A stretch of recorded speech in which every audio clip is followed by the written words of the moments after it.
The lines aren't out for the season, but it seems a good bet that Georgia football will be favored in every regular season game. That includes the Clemson game. Now, there's been some projections of a 10.5 game under/over for the Bulldogs regular season win total. Way too early prediction on UGA would be to take the over. The Bulldogs offense is loaded, even with the recent loss of go-to receiver George Pickens, who is out indefinitely after suffering a torn ACL last week. Georgia's biggest challenge comes in its September 4th opening game with Clemson in Charlotte, North Carolina, and what figures to be a battle of top 5 teams. Now, the Tigers haven't lost a regular season game to an SEC opponent since 2014, about when Clemson turned that corner into elite status, which we have to begrudgingly give them. They fell to a Mark Richt coached Bulldog team that featured Todd Gurley. So Georgia's had a good rivalry with Clemson. Yeah, it's a top 5 matchup, maybe even higher than that. But Georgia sort of takes Clemson on its own. They still consider them one of the guys. It's not, there's the intimidation factor with Clemson and Georgia. It probably goes Georgia's way. The good news about this sort of out-of-conference game is that there are mitigated risk. A loss would not completely derail college football playoff hopes for the Bulldogs or the Tigers. Unlike last year's schedule, Georgia's schedule this season is much more forgiving on the front end. And that definitely works to the advantage of the Georgia Bulldogs, as the Bulldogs secondary will be a work in progress. We lost more there than anywhere else. And that's going to really be a more vital area than it has been in recent years as teams go to these high-powered offenses. And yeah, you've got to have some corners. You've got to have a secondary. You've got to make them work for it, even though they'll probably still cash the check. Defense is becoming something that's almost an antiquated idea in football. Georgia has different ideas about that. Georgia still thinks you can play defense in the SEC, and of course they may simply have to redefine that. In other words, a good defensive game may not be keeping the opponent under 10 points or a score or down to 150 yards. Those days are probably over, at least with good teams. But Georgia's going to have some time to get that secondary ready, and the talent is there. It's just we lost experienced players, and a couple, 3, 4 games, who knows what they may be demonstrating. You could be what is now determined to be a weakness or a liability, could be a Georgia strength. And that's kind of the way it works with a program that's loaded. It works that way at Alabama, it works that way at Clemson. Clemson might exploit that group in the opener. Look for a shootout, barring bad weather or unforeseen injuries. But Georgia's secondary won't be challenged again until 5 games later, October 9th at Auburn. And that's challenging, stretching the definition of the word challenge. We don't know what Auburn's going to look like, new coach, but it's Auburn. The Bulldogs are in the midst of spring football drills leading up to the annual G-Day game at 2 p.m. on April 17th at Sanford Stadium. Everybody's excited about the spring game. And it won't really tell you what you want to know about the secondary, but that seems to be the biggest issue Georgia might have is, a green secondary, young, but the talent is there, and it should come out of that okay.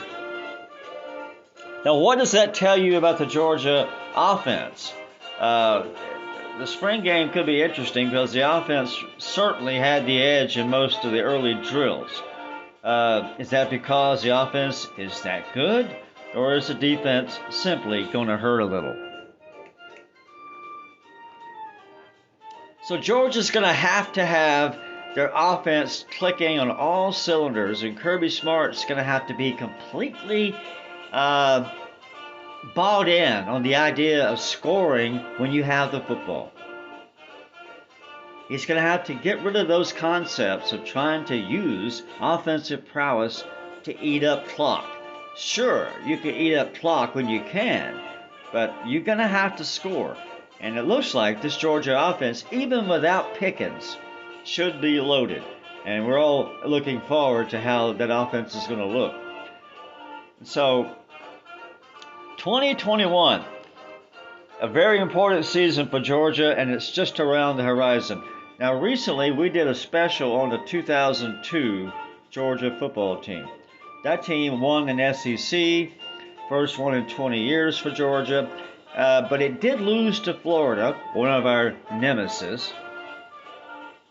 And on the surface, it did not seem to be as damaging as it could have been, because Georgia still won the East and still went to the SEC championship game and still faced a rather unimpressive Arkansas team in that game and won handily 31-3. They also went on to beat Florida State. Sounds good on paper, but they were already dwindling. Bobby Bowden was soon to be gone and should have been gone a long time ago. Florida State at that time was no longer the Florida State that people thought of. So that team, the real tragedy with that team was that we allowed a Florida team that we should have beaten to beat us, and it knocked us out of the national title picture. And that it did do. The Bulldog aspirations at the time probably were still focusing on just the SEC and getting what that can give you.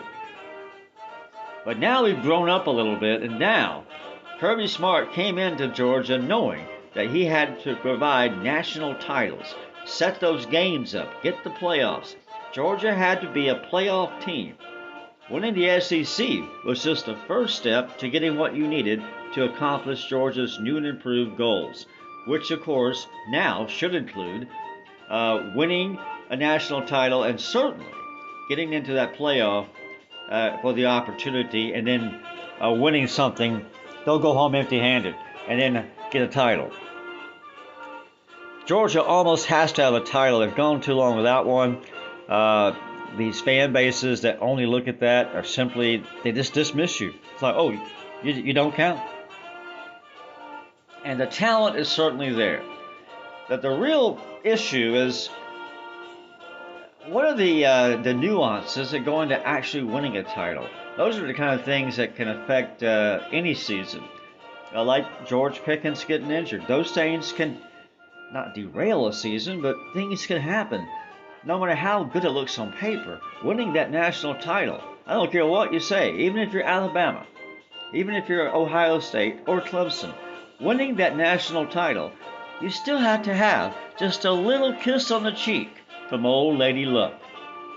And so here's to hoping that Georgia gets it all together. We're going to break down that offense a little later on in this next segment and talk about what we should be looking like. And also, we want to talk about some of those quarterbacks, just in case that we happen to want the worst case scenario, what if something happens to JT? What does Georgia look like immediately for quarterback help? We're going to find out a little bit about that in the spring, no doubt, is someone ready to challenge. But for Georgia, it's going to be a matter of making this offense as good as it can be, and I think it'll be smooth sailing for Georgia in this 2021 campaign. We'll be back in just a moment on Bulldog Banner and Theater.